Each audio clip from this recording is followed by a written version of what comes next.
turn on your camera then and connect with each other. All right, so let's get started. I am so happy to be here with you all today to talk about something so near and dear to my heart, which is literacy, and also the work that we do as educators to make our classrooms more inclusive and diverse, and letting our students know that we are here for them. So here is the flow of things today. We are going to do some introductions. I'll tell you a bit about who I am, who RJOC is, or the Racial Justice Organizing Committee is, who helped put all of this together. And then we'll also be talking about why anti-racist texts are so important in our classrooms, how to select these texts, how to create activities or lesson plans or whatever you want to call them to accompany your text. Finding themes, so our social emotional learning bit of the presentation, and then connecting to standards, including the Black Lives Matter guiding principles.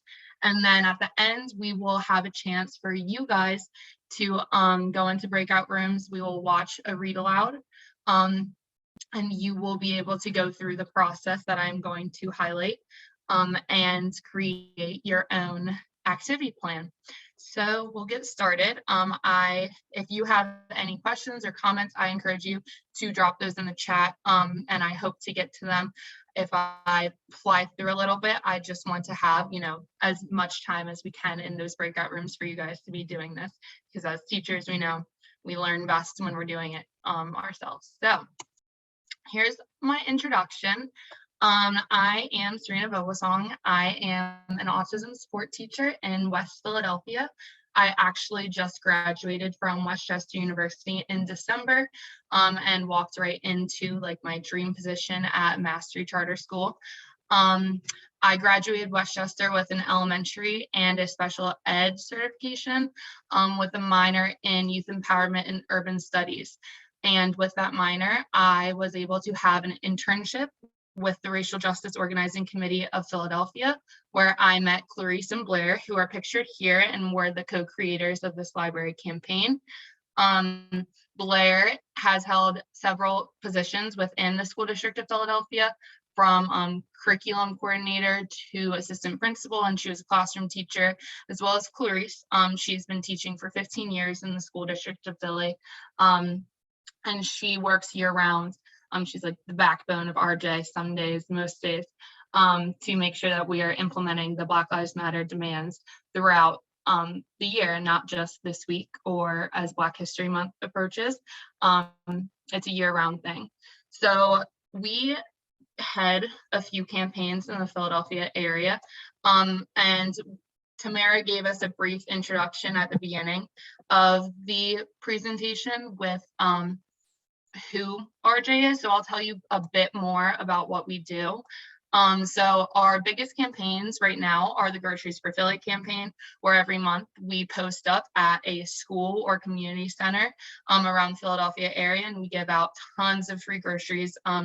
We have folks who are working on, grants and reaching out at all times so that we can get as many donations as we can. We also created the Anti-Racist Library campaign, and so that's what I'm here to tell you guys about. So the Anti-Racist Library campaign was created after the uprisings of 2020. So the library campaign was created after the uprisings of 2020, where we saw teachers across the country standing up for anti-racism and making commitments to be anti-racist, inclusive, and socially responsible. But there are so many teachers who weren't sure where to turn their words, powerful conversations or eye-opening moments, and pledges into actions. So through opportunities provided by my education program and minor cohort, I had been gathering resources and perspectives before these uprisings. And once I started my internship with RJOC, they kind of presented this idea to me, and we ran with it. Clarice asked, and I said yes. And they trusted me with their vision, and we brought it to life. So here you can see, this is what the front and the back of one of our activity plans looks like. So you can see we have the title in the book, an objective, activity, assessment, Black Lives Matter principle, RJ demand for radical education, and anchor standards. And so we are going to delve into each component of these activity plans, as well as the process we use to select the text. Before we get into that, I just want to talk about why anti-racist libraries are so important in our classrooms, especially nowadays. So we're all familiar with the opposition that anti-racist education is facing. We are all seeing critical race theory being challenged across the country. Just this week, I saw Florida is moving forward with a bill that would ban critical race theory, saying that it's causing racism in schools and teaching children to hate one another. And so I wanted to zone in on something that happened here in Pennsylvania that was near and dear to my heart because it was about books and literacy. So here in Pennsylvania, just a few minutes from where my family lives, actually, there is a large book ban that kicked off this school year. There is a lengthy list of resources and books that the diversity, I don't want to misspeak here. Yeah, the diversity specialist put together to help teachers to act as, a resource for teachers who wanted to bring this into their classrooms. And a principal in Central New York then emailed that resource as a banned book list and said, please see the attached list of resources that are not permitted to be utilized in the classroom. And so I found, when I was looking into all this, I found a quote from a teacher who had been in the Central New York School District for 20 years. And she said there are teachers looking over their shoulders, wondering if someone's going to be at their door, darkening their door, saying you did something or said something or mentioned something or used something that you weren't supposed to. And teachers that are teaching right now have, the weight of the world on them with COVID and everything else we're dealing with day in and day out. And to add this to the plate is just, it's exhausting. So I wanted to shed light on this because I don't know if everyone knows about what happened here.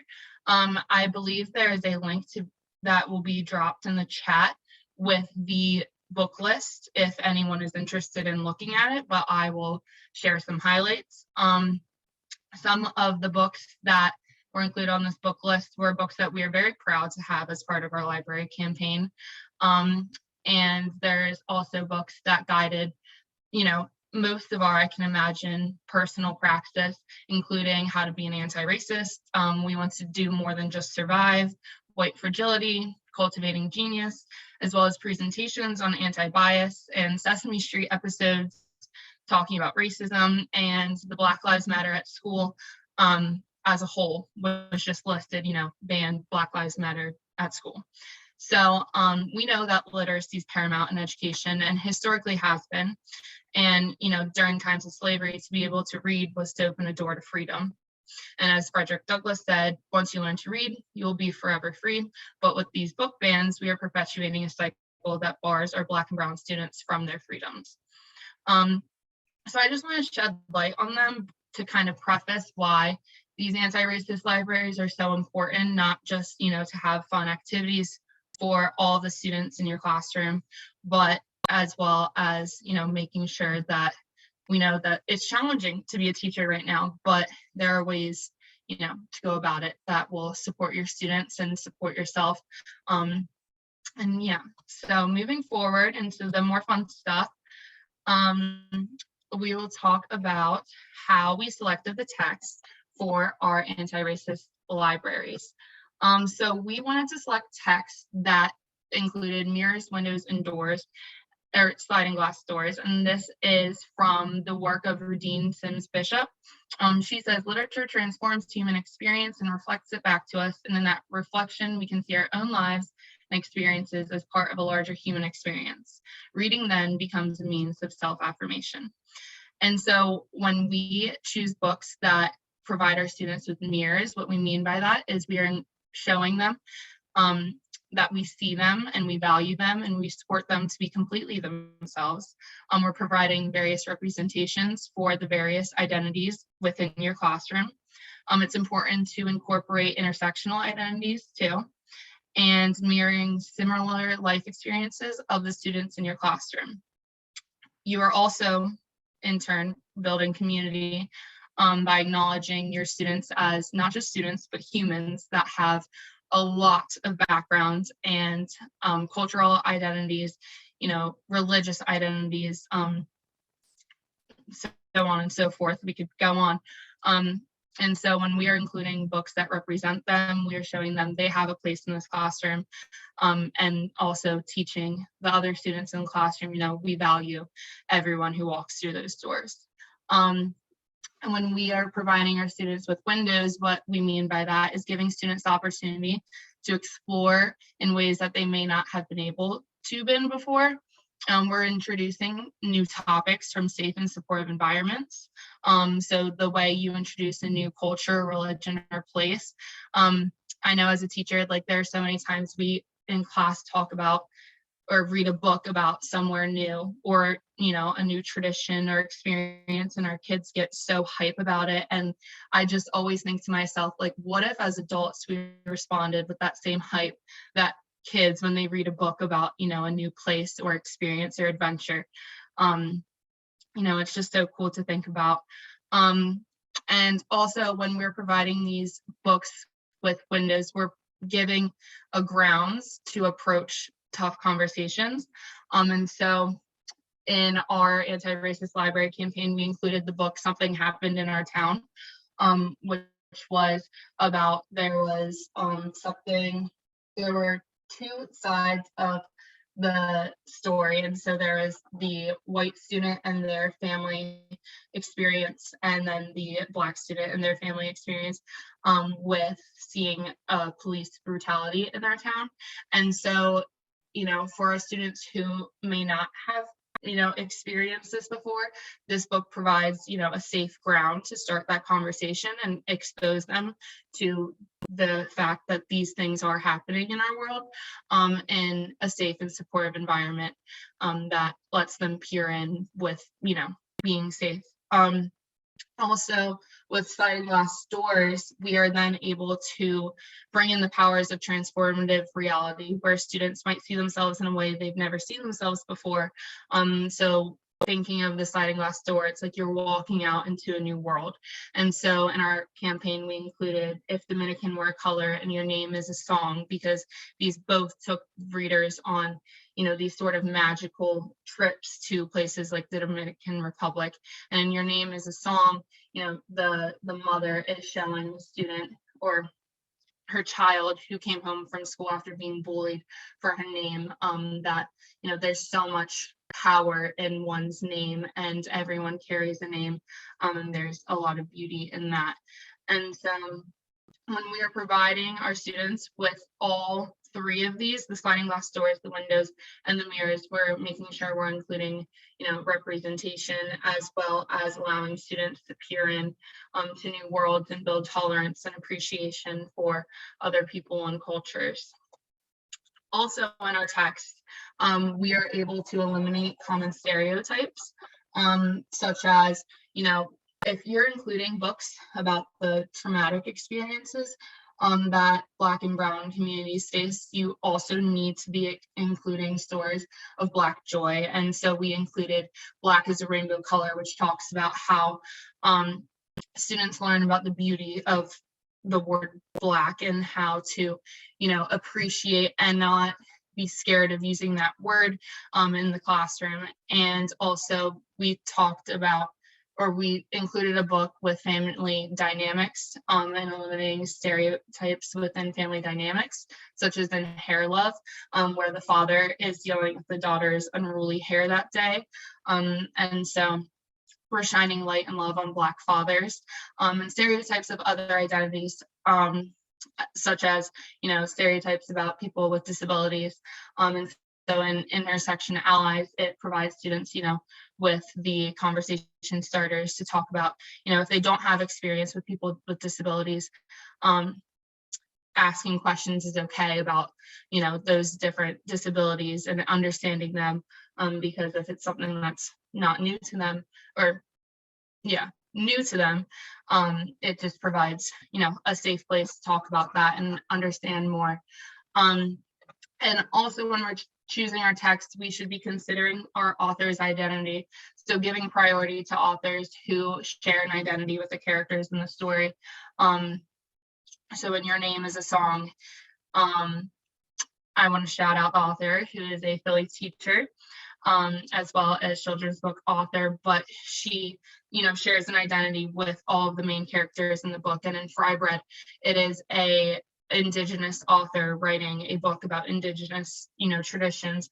And in Rainbow Revolutionaries, we are talking, about 50 LGBTQ plus people who made history, and the author is also identifying as LGBTQ plus. And so making sure that we are, not reading books written by people who don't have that lived experience, or giving priority to books where the author has lived experience in what they are writing about. Also consider where you're buying your books. So for this Anti-Racist Library campaign, we were able to purchase all of our books through Harriet's Bookshop, which is a Black-owned small business in Philadelphia. It's growing, large by the day. But, instead of purchasing these books on Amazon, I mean, we all love Amazon and it's easy and fast, but if you're able to support a Black-owned business when you're buying your books, that would be cherry on top. And so that is selecting text. In creating activities, so when we're creating activities, we have to think about the learning styles within your classroom. So there's not, a one size fits all approach that I can give you for this, but I just encourage you to think about the different learners within your classroom, and the students who move around a lot, or the students who are doodling on everything, or the student who always adds extra, detail when they're writing. So what would your students engage the most with? And providing them with choices. When we give our students choice, in what they're doing, their engagement levels will automatically skyrocket. And so when we're giving them choices in, how we represent what we are teaching and how they're able to express themselves and their learning, and then engage with the content, it promotes, engagement and excitement about what you are doing that day. And when we are giving them opportunities to make connections before, during, and after reading.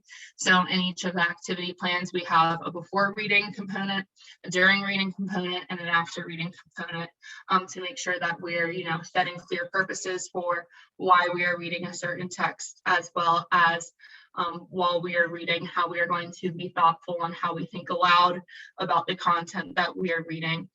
And then after reading, when we're doing the activity, and how you're going to, facilitate their deeper understanding of what the topic of the text was.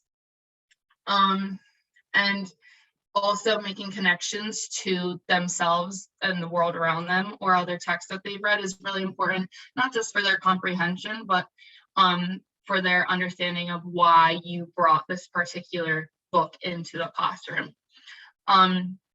We should always be making sure we are designing lessons from a strengths-based perspective. So thinking about what experience and talents your students are bringing into the classroom, and how you can capitalize on them when you are creating these activities, and then when you are, doing the activities themselves.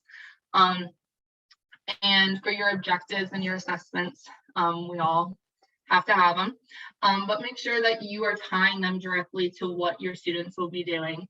And so to make them practical and realistic for you as a teacher today too, make sure you are considering that when you are thinking of what you're going to be asking your students to be doing. We love those big and, elaborate lesson plans, but also just, if all you hope that comes out of it is them engaging about a certain topic, that is okay. It's okay to say, students will be engaging in conversation about, XYZ, whatever it might be. It does not need to be, a big elaborate lesson plan. And that makes it more practical to actually, use these during the day. And so ask yourself what you want to see, hear, and feel from your students during your lesson. You want to be sure that you're encouraging higher order thinking. creative expression and critical consciousness in your lessons. And so what I mean by this and higher order thinking, we want to make sure that we are eliminating the disproportionate achievement gap. And, there's a lot of students in our working class or low socioeconomic schools that are being given, multiple choice, tests and exit tickets that aren't really asking them to, apply what they know and show you in a creative way. So we want to be sure that we're encouraging them to not just, do as I say, and that's, what you want out of it. We want to encourage them to think deeper and think more critically.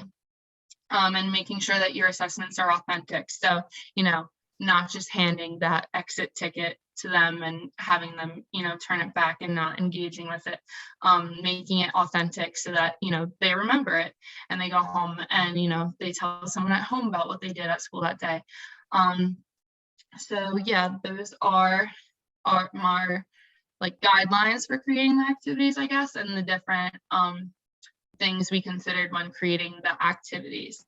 So now we'll talk about some of the themes that are in our books and our lessons. So there are common themes found in these books that touch on the buzzwords that we all know, resilience, grit, healing. We've heard them, and these books, highlight those themes. And in a very creative way, when we are reading, we are feeling with the characters, we're feeling what they're feeling, we're kind of feeling how we'd feel in that situation, and so books automatically, are an emotional thing for students. We're also building communities, so within our classroom, we can turn these classroom communities into the foundations for communities elsewhere. And as far as trauma-informed education goes, this one, I actually wanted, it was a last minute ad because I was like, this does make sense for the themes in our activity plans. So when we know as educators that trauma-informed education is vital, especially right now, our students live through a pandemic. They all carry a trauma or, a few more than just that. And so these books and read alouds provide students with opportunities to make the connections with the text in their lives in a space that is safe and supportive for them to maybe unpack that. This can be touchy, and I've had students really confront their traumas, in class as a result of some of, our lessons. And it's hard as an educator, but we also have the ability to provide resources and support and just a safe and nurturing space for them to be at. And so, taking that opportunity to let them know, if they've been through it, you're there to help them in whatever way they may need help. So just, a forewarning, I guess, that, some of these books might be heavy, and these text to self connections, you might not even realize there's a student in your classroom with, a lived experience that's similar, but you have resources to support them in schools. And it can be a very powerful moment for them, in their grand scheme of growing. And also in these themes, we are able to teach students about the different values of various cultures and walks of life in comparison to, one's own values from what they've been socialized to learn, or what is valuable within their culture. So that's a good opportunity to build, some tolerance, and also to borrow some perspective, I know, through, reading about different cultures. And, engaging with some of these children's books, I learn more about different cultures, and I walk away, my perspectives, changed a little bit. And so to do that with early learners could be, really cool to start that, earlier. And then connecting to standards. We all love standards. academic standards empower students in their learning. And so for this activity plan, we went off Common Core standards. There's Pennsylvania state standards, but I know Common Core is what we're all more familiar with.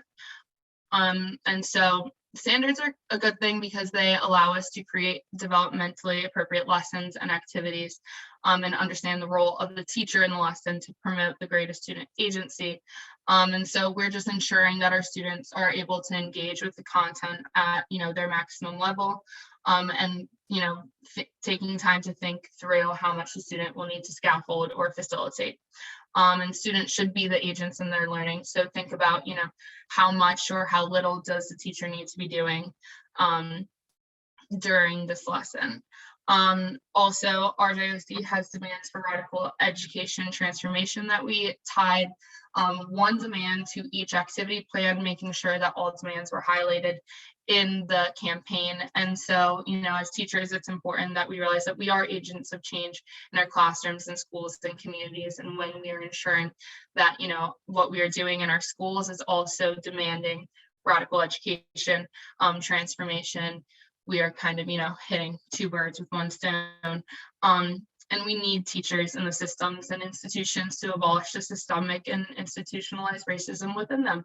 So that kind of speaks for itself. Then there's also cultural competence standards that we considered. So I encourage you all to look at the Pennsylvania culturally relevant and sustaining education competencies for your own reflection. If you are not, aware of if your state, I'm not familiar with other states' competencies, if they have them or not, but this is a good place to start for your own reflection about, your role as a teacher.